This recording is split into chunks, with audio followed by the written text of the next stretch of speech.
जोहार दोस्तों, आज हम लोग कामायनी से वस्तुनिष्ठ प्रश्नों को देखेंगे। पहला प्रश्न है, कामायनी का प्रकाशन वर्ष कितना है? तो कामायनी का प्रकाशन वर्ष 1935 और कहीं पर 1936 भी दिया हुआ रहता है, तो आप लोग दोनों को ऑप्शन में जो दिया हुआ रहेगा उसके अनुसार लगाएंगे।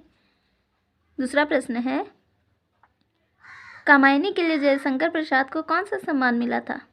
तो कामायनी महाकाव्य रचना के लिए जयशंकर प्रसाद को साहित्य सम्मेलन द्वारा मंगला प्रसाद पारितोषिका सम्मान से सम्मानित किया गया था।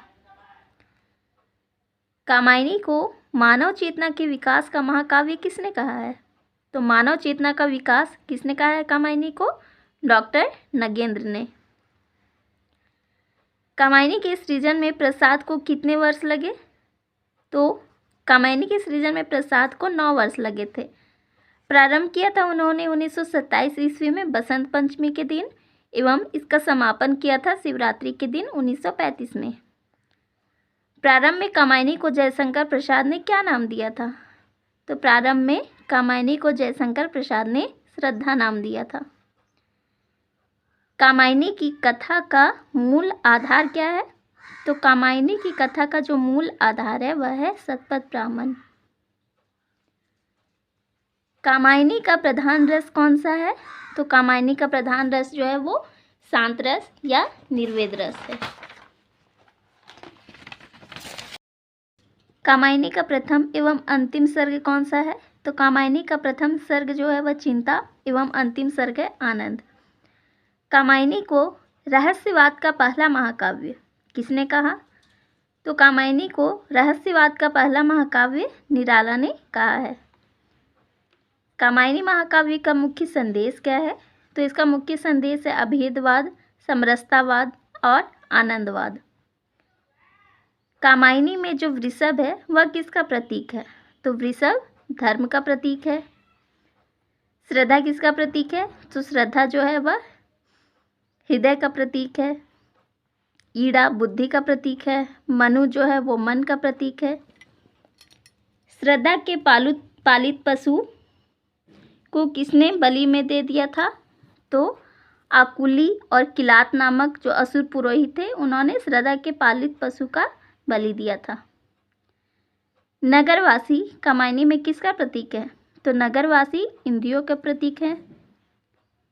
कैलाश पर्वत को किसका प्रतीक माना गया है? तो कैलाश पर्वत जो है वह शाश्वत आनंद का प्रतीक है। कामायनी का प्रमुख दर्शन कौन सा है? तो कामायनी का प्रमुख दर्शन आनंदवाद या फिर प्रतिभिज्ञा दर्शन है।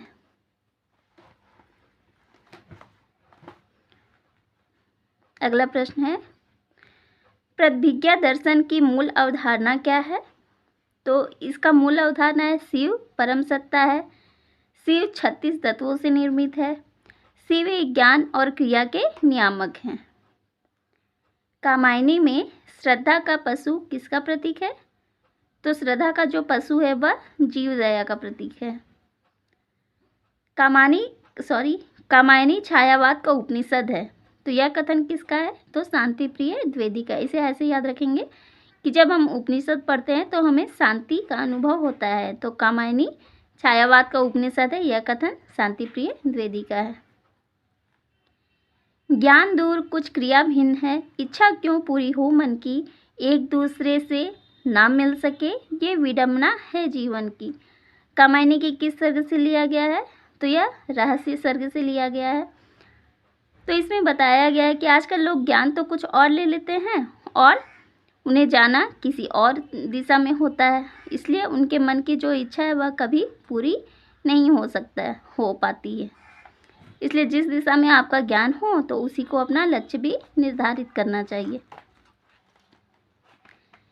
कामायनी में कुल कितने सर्ग हैं?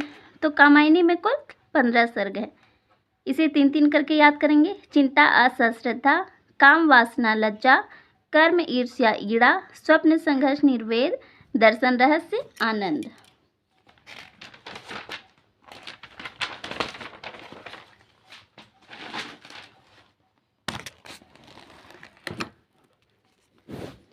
अगला प्रश्न है, कामायनी की कथा केवल एक फैंटेसी है। कामायनी के संदर्भ में यह कथन किसका है? तो यह गजानन माधव मुक्तिबोध का कथन है। और उस मुख पर वह मुस्कान, रक्त किस लय पर ले विश्राम, अरुण की एक किरण अम्लान, अधिक अलसाई हो अभिराम। तो यहाँ पे इन पंक्तियों में किसके सौंदर्य का वर्णन है? तो यहाँ पे श्रद्धा के सौंदर्य का वर्णन है। पुरातनता का यह निर्मोह, सहन करती ना प्रकृति पल एक। यहाँ निर्मोह शब्द का क्या अभिप्राय है? तो यहाँ निर्मोह शब्द जो है वह सांप के शरीर पर लिपटी केंचुली को कहा गया है।